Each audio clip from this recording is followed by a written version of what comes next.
Welcome back to another video. This is Road to Ultimate Champion and is the final episode of the series. I know, it's been a crazy couple of weeks, and I hope you've enjoyed all of the content that I have put out. I've been trying to push as often as and as well as I can in these sort of leagues. It's been tough, but yeah, we actually finally managed a 67% win rate. Now that is no spoilers because obviously we're posting the last three games that I needed to win. I did actually win, and they're all here. Yeah, it's been so much fun actually playing and recording, and a whole new experience for me instead of being the one that's watching the content, right? So if you have enjoyed it, drop a sub if you haven't yet, and a like, a comment. Let me know what you've been up to, what like level you're getting up to each season on Clash.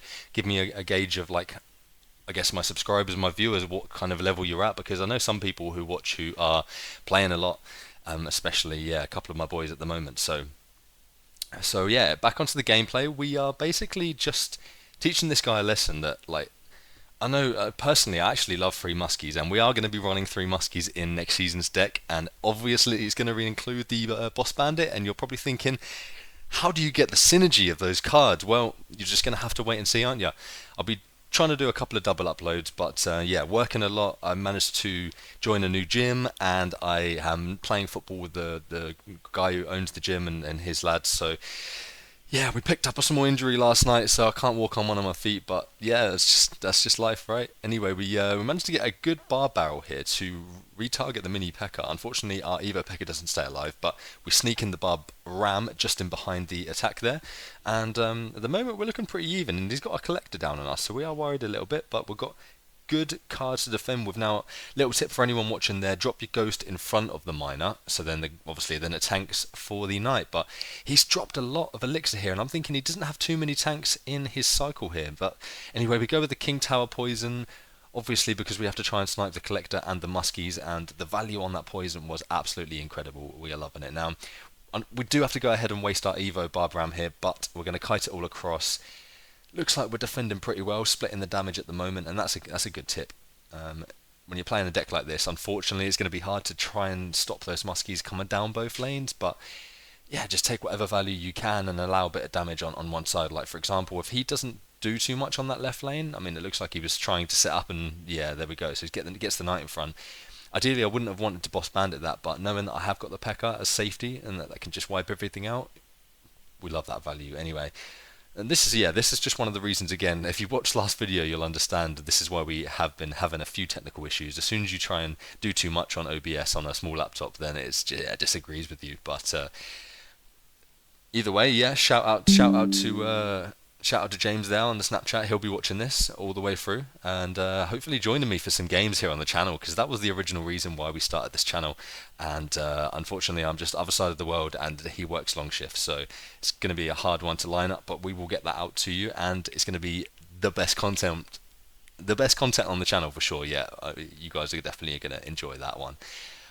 Anyway, gameplay surviving. Looks like we're doing well. We're not in slow motion like we were last episode, but we're so if you take a note there, I'm going to let that single muskie just lock onto the tower, because if you think about it, obviously I need enough elixir to defend the right hand side to stay alive, but we can afford to take the damage, which doesn't even take us down to below what we are on our other tower. Now, Boss Bandit comes down, we go with the minions at the bridge. We know that he has to drop the three muskies at some point, or the mini P.E.K.K.A. in that case.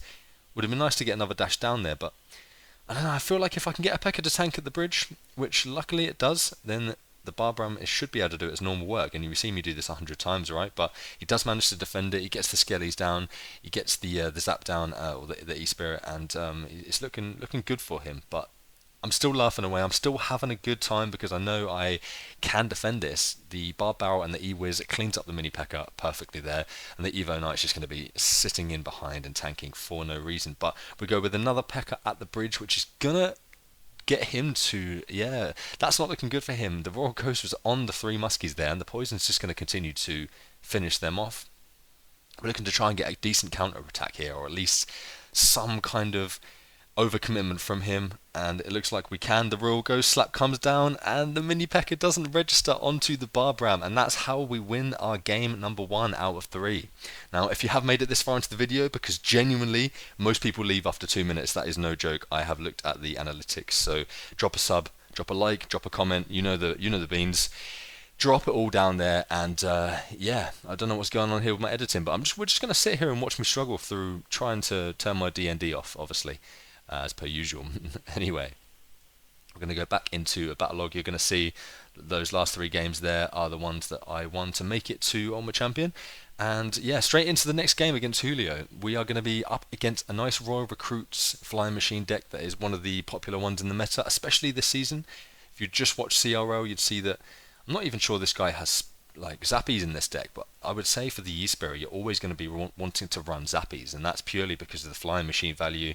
Every time you fireballs the Zappies, you got a free flying machine, and vice versa, right? That's the whole point of a lot of decks. But anyway, we're applying pressure here with the Boss Bandit. We're going to get the Barb Barrel down, and that's always a good choice because look, it's just got nothing left to defend. And if you know that the Royal Recruits aren't in cycle, then I would say the Boss Bandit is the best time to play it, and we're crying at him because we've come up against this deck 100 times. Like, guys just aren't very creative. Like, I understand that you have to use what's strong in the meta. Like last season, I used this deck, right, and it's a bridge spam deck, basically a popular bridge spam deck with just Boss Bandit. However, my whole life I have played with like freeze decks and P.E.K.K.A freeze like the whole time just to troll people. So at the end of the day, I usually try and go against what the meta is. So next season we're looking at a Royal Hogs meta by the looks of it, even though it doesn't seem that strong. I'm going to happily be running the Barbram Evo again, just because it just doesn't seem to like be in the meta. However, you've seen multiple times in multiple games how strong that card is. So yeah, we're going to continue on with that. Now the way that we're defending this, kite over, we slightly missed the barrel there, but we get the Barbram to kite over the cards, then we're going to just Royal Ghost clean up one side, and then when I have enough elixir, yeah, ideally you'd probably want to wait for the E-Wiz there, and I'd be taking a lot less damage. But we're just going to make this close for the content as per usual. He does allow me to get a ghost hit on the tower. Now, yeah, I mean, to be honest, would have liked the cage to come down from him there. That would have defended the Royal Ghost, but he's just going to let us have the tower. Maybe out of sympathy. Maybe he thinks he's going to win because he has mighty Royal Recruits. Yes, it's definitely going to help. We go with the P.E.K.K.A in the middle. Not the best P.E.K.K.A placement, but we're looking to clean that up. We actually wait a little bit too late for that to drop, more out of just nerves at this point. Obviously, the heart is beating. It's a big game for us trying to make it into Ultimate Champion. The whole channel's reputation is depending on these games, right? Well, it's like I say, it's something that we do every season, but when you're recording and you're using a different deck to usual, then it's always a little bit more pressure, right? But like I said, let me know how you guys got on in the season and what decks you're looking to be running for this month. For now, we're at 5 days into November. Goodness me, the time does fly. But that is game number 2. We are going to jump straight into the third game, having to go off these replays, which is not ideal, and in the future we will be doing. There you go, Luke. You got it. You got your 1 star. I'm not going to go again, but in the future we will be probably playing live. I'm going to try and attempt it and live stream on YouTube and TikTok and stuff, because there's some guys on there that are like playing in like the 7,000 to 12,000 trophy range, where there's nothing wrong with that. However, like if they're pulling in like 500 to 1,000 viewers on a stream, like surely we can definitely try and, little tip there, obviously we're going to try and stop the Boss Bandit from getting hit by the P.E.K.K.A. I know it's common sense, but it's just like a 1 elixir. Just drop the ability. You're not going to be that out of sorts. I've seen pros drop an Ice Spirit down for skeletons that are going to get 2 hits on their tower. So at the end of the day, these kind of micro interactions, like Barb Barrel in a Golden Knight, and even though it doesn't get any hits on a tower, knowing that you don't need to overcommit in that situation, even just taking the dash and a couple of hits on the Golden Knight would have been fine, but because we had that in cycle, we're going to take it all day. Now, we've got a similar matchup here, but he's gone with the Void and the Zap instead. I would say he's a little bit, like, he's probably 5 years off here, even though the Void hasn't been out that long. It feels like it has, because they killed it quickly with the nerfs, right, if you've seen. But, yeah, in that situation, we're going with the Barbram, not only because then he has to respond with it to an Evo P.E.K.K.A, which works perfectly for us, but we get to cycle our Barbram, and yes, we are going to take those real ghost hits. Like, even if he gets 1,000 damage, that doesn't bother me, because what bothers me is making sure that the Evo P.E.K.K.A dies here. So E-Wiz goes down to get the double hit, because you know it's going to like double splash on the 2 troops there. Just checking this interaction here, because you can see if you got an E-Wiz behind, you see how much P.E.K.K.A health that got. Oh my goodness, that's crazy. That's absolutely crazy. Dropping the E-Wiz down obviously is going to stutter their P.E.K.K.A's hits, so then we are able to allow our P.E.K.K.A to get the health regeneration. Now get the sneaky boss bandit in on the tower there.